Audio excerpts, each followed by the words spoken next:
Hello friends, good morning, જય માતાજી, જય યોગેશ્વર. કેમ છો બધાય? મજામાં?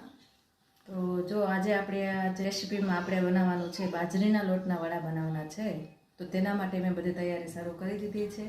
તો ચાલો તમને બતાવી દઉં. આ છે આપણે એક મોટો વાટકો બાજરીનો લોટ, એનાથી અડધી વાટકી રવો, પછી એનાથી અડધી વાટકી આ રવો છે એટલા જ માપનો આપણે રોટલીનો લોટ, આપણે આ લીલી મેથી, પછી આ ધાણા અને આ મરચું અને લીલું લસણ છે થોડીક પેસ્ટ, આ લીલું મરચું અને લસણની અને આદુની પેસ્ટ છે, અને આ લીલું લસણ એકલું છે, અને સ્વાદ અનુસાર નમક. પહેલાં આપણે આ લોટ બાજરીનો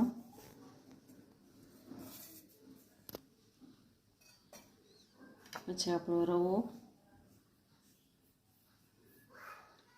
શિયાળામાં આવી બધી વસ્તુઓ આપણે ખાવાની મજા પડે. અત્યારે મેથી, લીલું લસણ, લીલા ધાણા બધું બહુ વધારે પ્રમાણમાં આવે અને સરસ આવે, એટલે આવી બધી વસ્તુ બનાવવાની મજા આવે, ખાવાની મજા આવે. મેથી આપણી બધું આપણે પહેલાં એડ કરી દઈએ. આ ધાણા, પછી લીલું લસણ અને મરચાંની કટિંગ છે, અને આ આદુ મરચાંની પેસ્ટ, બધું મસાલો એડ કરી દઈએ. લાલ મરચું, હળદર પાવડર, ધાણા જીરું અને હિંગ, નમક સ્વાદ અનુસાર, થોડી સુગર, કેમ કે આપણા વડા ખટમીઠા બનશે. દહીંથી આપણે એડ કરવાનું છે. 2 ચમચી ઓઇલ, દહીં 2 ચમચી. ત્યારબાદ બધું આપણે મિક્સ કરી અને લોટ બાંધી લઈએ. જરૂર લાગે તો તમે આમાં જો મેં બાજરી અને ઘઉંનો લોટ લીધો, તમે જુવારનો લોટ, મકાઈનો લોટ બધું નાખી શકો છો. તેનાથી પણ વડા આપણા બહુ મસ્ત બને, ટેસ્ટી બને.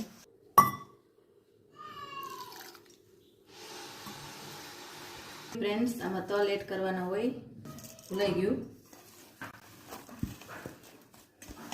લોટ જો આપણે વડા માટેનો બંધાઈ ગયો છે. આ રીતના આપણા વડા બનાવી લેવાના, જેમ આપણે રોટલીનું લુઓ કરતા હોય તે રીતના, પણ સહેજ જાડું રાખવાનું.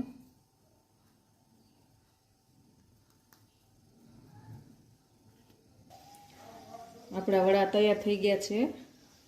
હવે આપણે તેને તળી લઈએ.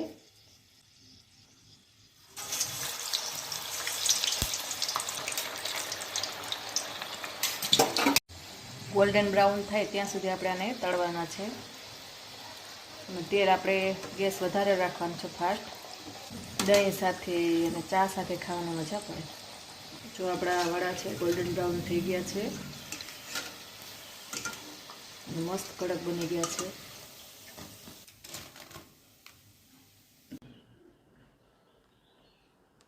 જો ફ્રેન્ડ્સ, આપણા બાજરીના વડા તૈયાર થઈ ગયા છે. તમને હવે તોડીને બતાડું.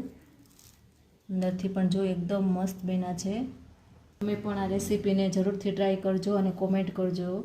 તેમજ અમારી ચેનલને લાઇક, શેર અને સબસ્ક્રાઈબ કરવાનું ભૂલતા નહીં.